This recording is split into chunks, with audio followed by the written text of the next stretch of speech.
Okay, welcome everyone to the February 2026 TDL Member Forum. I'm Christy Park, the Executive Director of TDL. Glad to see all of you here.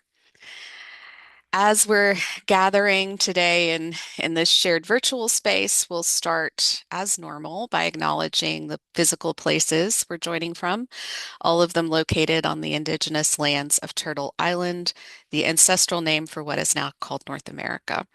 I'm joining from Austin, Texas, where the Tonkawa were among the traditional stewards of the land before their forcible removal. And if you'd like to, you can share your own land acknowledgments in chat. Tell us where you're joining from. We're going to follow our usual agenda as it's here on this slide, except that Kiera Hunt is unfortunately out sick today. So I'm going to be playing the part of Kiera for the community and TDL event updates. And Courtney Muma, our deputy director, will join us in providing some service and project updates. All right, so starting with a couple of director things. Um, a reminder, we talked about this at the January forum. We're going to try something new today. We're going to try out um, holding a half hour of what we're calling director's office hours immediately following the forum today. We're doing this just to provide an opportunity for folks if you want to talk about something with Courtney and me, if you want to ask a question, if you want to just hang out and say hi, and especially if we haven't met you yet, this would be a great opportunity just to get to know each other. This will be informal, unstructured, and just hangout time. So again, we'll do this immediately following the forum today. We'll conclude the forum, stop the recording, and then just stay in this Zoom room. But we'll dismiss everybody. Nobody is required to stick around for office hours. You can leave at that point if you want to, or you can hang out with us. We'd love to chat with you. We're going to try this for 3 months, starting for this February forum, and just see how it goes. Get some feedback from you all about whether it's useful or meaningful to you. So that's that. Moving on, a reminder about our open source engagement survey, which is open now and open through this Friday. So you've still got 3 days to take the survey and tell us about how or if you are engaging with open source software. We're trying to understand how and whether our members as individuals and as institutions, how we're directly engaging with open source and community-based software projects, particularly those related to TDL services like DSpace and Dataverse, but not exclusively. This effort aligns with our strategic plan, particularly with an objective to create opportunities for digital library skills development in the area of open source software. And so this survey and this assessment is really important as we plan programming around that. We'll share a link to that in chat. Okay, we're going to move on to services and project updates, starting with digital repositories. Our DSpace tech lead, Nick Woodward, last month upgraded all of our hosted DSpace repositories to version 8.3. This was a upgrade driven by a need to apply a security patch and do some maintenance work on the repositories to get everything indexed for full text search. We're also currently planning for another bigger upgrade to version 9 of DSpace later this year. Those will start after TCDL. So we'll have more detail on that as we get closer. But as part of that upgrade, we'll be adding an accessibility contact link to the footer of each repository site to allow users having accessibility issues or questions to contact your institutional accessibility office. So we're gathering that information from all of our repository managers right now. We have a link to a form that we'll put in chat where you can tell us what you want that link to say. and where it should go. So please complete that by March 13th, and we'll be able to include that in your site, in the footer on your site when we upgrade to version 9 later in the spring. And then finally, an invitation, a reminder to join us for the DSpace Users Group meeting this coming Monday at 3 p.m., February 23rd, for our monthly Zoom call. The we've got kind of a packed agenda for this meeting, and among other things, the Repository Content Accessibility Working Group will provide some updates on their work, and provide some resources and a call to action as we near the April deadlines for the new Title II rule of the Americans with Disabilities Act. So if you're working with DSpace, this would be a really good meeting to get on your calendar and attend. Okay, next up is our journal hosting. You may remember if you were here in January that our OJS user group chair, Michelle McCrary, was here and presented about a new discussion series that group has started called Open Access in Practice. We had our first discussion earlier this month, and it was really wonderful. Just a structured time for folks to share about what open access publishing looks like at their institution. And our next scheduled discussion in this series is in April.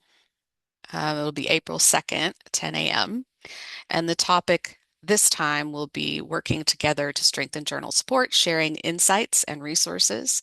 And we will invite participants to share experiences, successes, challenges, and resources for supporting journal teams in implementing open access practices. We might talk about, how we define open access, encouraging transparent parent editorial policies, and promoting adherence to recognized publishing standards and guidelines. So that's going to be a really good discussion. That's in April, but we do have a regular OJS user group meeting on March 5th as well at 10 a.m. So that's coming up. And if you're engaged with open access publishing at your institution, really encourage and invite you to attend these meetings. Okay, and my last update in this section is a reminder about upcoming Open Education Week, which is happening the first week of March, March 2nd through 6th. This is an annual global celebration dedicated to sharing and promoting achievements in open education. And we're inviting you to share your OE Week events with TDL via the link that we'll share in chat so that we can promote those on our website. Relatedly, I just wanted to share one of these events that was shared with us from Texas A&M Libraries. Um, they are hosting a keynote address as part of their OE Week programming that is online and open to registration. It is The topic of that webinar is going to be designing AI-supported OER, creation scale, and responsible use. So if that's of interest to you, it's going to focus on AI OER creation, presents a set of institution-ready guardrails that support responsible and scalable implementation. So sounds extremely interesting. We'll put a link in chat where you can learn more and register. Okay, and with that, I'm going to hand it over to our Deputy Director, Courtney Muma, to continue with some service updates. Thanks, Christy. Hi, everybody. I'll start with Vireo hosting. Christopher Starcher, who is the product manager for Vireo ETD open source, is drafting the roadmap to Vireo 5. Soon he'll survey the community of Vireo users about their wishes and needs for the next major upgrade to Vireo, and that input will be prioritized alongside necessary technical infrastructure updates and existing GitHub issues. Please do respond to that survey once it arrives in your inbox. We'll remind you again, but it'll be very helpful to get input. Additionally, you may have seen a call for volunteers to revisit and review the Texas Digital Library's descriptive metadata guidelines for electronic theses and dissertations. Back in 2015, the Texas Digital Library ETD Metadata Working Group, which now is defunct, updated the original 2008 guidelines to support the consistent production and publication of metadata for electronic theses and dissertations. Their work was intended to inform Vireo development by the Texas Digital Library and its contributors, so this is a timely ask. The Vireo Steering Committee now seeks volunteers to reconvene a descriptive metadata guidelines for ETD's task force from the Vireo users group community to assess and update those guidelines. If you're interested in being part of this effort, please do reach out to me or to any of the Vireo Steering Committee members before the end of February. And thanks again to those of you who have already stepped up. We've got you on the list and we'll be reaching out soon about that in March. Our Digital Preservation Services Transformation Task Force has drafted their recommendations for the TDL Governing Board's review. So this is an exciting stage. TDL's goal is to move to the next stage of planning in early spring based on our feedback from the board. The recommendations will then be shared broadly with TDL's digital preservation services users and the TDL membership once they have been approved. There's still a lot of work to do after approval, and so there are lots of opportunities to give input once we share those out to everybody. Next up, Texas Data Repository. So we will be doing a Dataverse upgrade soon. This will be a longer than usual upgrade cycle beginning now and concluding with Dataverse 6.10 by early April. So that's a long window. As we've announced previously, TDL is going to be making necessary operating system changes alongside several new features and functions, including new external controlled vocabularies, larger data management components that will lead into our larger data service, and core COAR notify protocol application. And so we'll be sharing documentation about that soon across both the DSpace and Vireo user communities. You may have also noticed that TDL staff has been working very hard to fend off TDR service disruptions due to heavy traffic. We have multiple ongoing projects towards finding a sustainable and effective solution for bots and other disruptions across all of our services.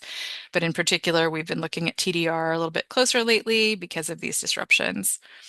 Additionally, the lead developers for the Dataverse software that underlies the TDR advised us of some security vulnerabilities that we fixed immediately. In doing so, we disabled some Research Organization Registry or ROR functionality that will be reinstated during that next upgrade cycle that again ends in early April with our 6.10 version.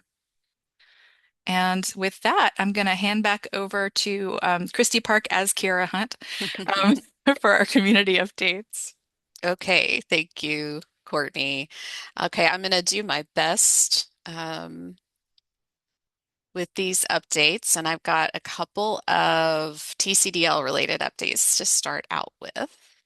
So, first off, we are currently accepting applications for the TCDL 2026 student scholarships, which provide 5 students from Texas library and information science programs with complimentary conference registration. So, this is a great chance for students to network with professionals and gain insight into digital library trends. Each winner will be paired with a conference buddy to help them navigate the event. We have applications available. We'll share a link with information about that. They do require a brief personal statement and they're due by April 12th. If you have students in your programs or know of students in other programs, please encourage them to apply at the link in chat. We also want you to mark your calendars, be aware, get ready. Registration for TCDL 2026 opens next week on Wednesday, February 25th.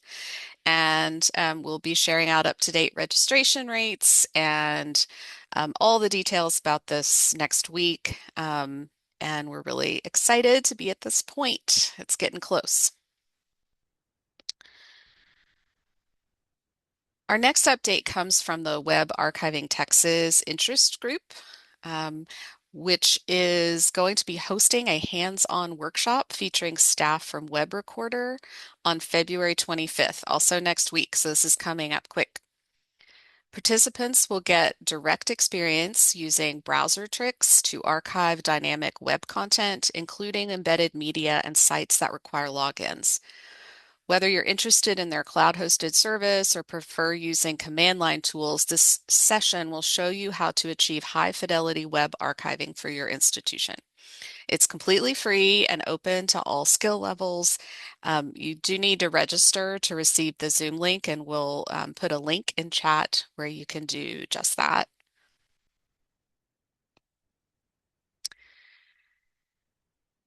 March is a really busy month for our community, and Kira has gathered here a list of a bunch of events happening throughout the month that may be of interest. I know many of you are planning to attend ERNL here in Austin at the beginning of the month. Open Education Week, as I mentioned before, is also the first week of March, and TLA wraps up the month. Back here in Austin. So you can spend a lot of time in Austin between TLA, ERNL, and South by Southwest in March if you wanted to and had the funding to. You can see the full list of dates and locations on this slide, and we'll include links for all these events in the chat so that you can check out the programs and registration details. We also have a lot coming up here at TDL. We've mentioned some of these already. These meetings and events are free and open to anyone. You're always welcome to invite your campus partners in your network to join us. We're going to share a link to the TDL events calendar in chat for all of our upcoming meetings happening in February and March and for the rest of the year. So that link is a good one to bookmark and stay abreast of. We also will share a link to our Get Involved page, which gives you some opportunities for staying connected with TDL. You can check out all of our latest announcements on our social media channels and in our bi-monthly email newsletter. Make sure you're subscribed to all the relevant listservs from this link. And we also want to help share the amazing work happening at your institutions through our newsletter and our social media channels and our blog. So we invite you to submit anything going on that you want to promote or you want us to promote through our content idea submission form. We want to amplify those posts on Facebook and LinkedIn as well if your institution is using those. So let us know. And that's it for our community updates. Pass it back to myself to wrap things up here. We have some time for questions if anybody has any. I just want to remind folks also about the TDL suggestion box. If you have feedback or questions that you want to submit anonymously, you can do that through the link that we will share in chat. Just noting too, Christy, that TLA I think is actually in Houston this year. Kate corrected us. Thanks, Kate. Oh, thank you. Incorrect information. Thank you for the correction. So you can't spend the whole month in Austin. You could spend first half.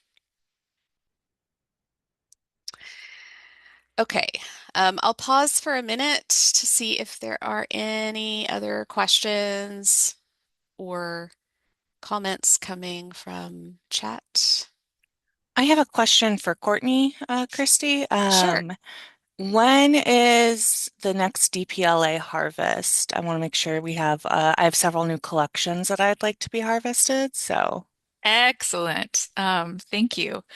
There'll be an email going out about that probably in the next 2 weeks. Okay. But the next harvest is in April.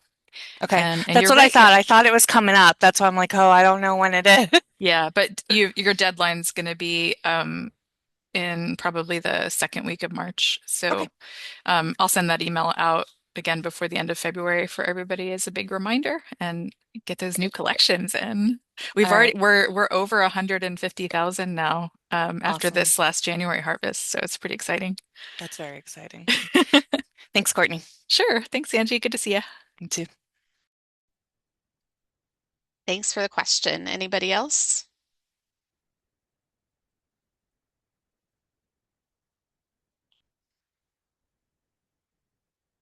Okay. So what we'll do then is we'll go ahead and stop the recording and say a big thank you to all of you for joining us for the February forum.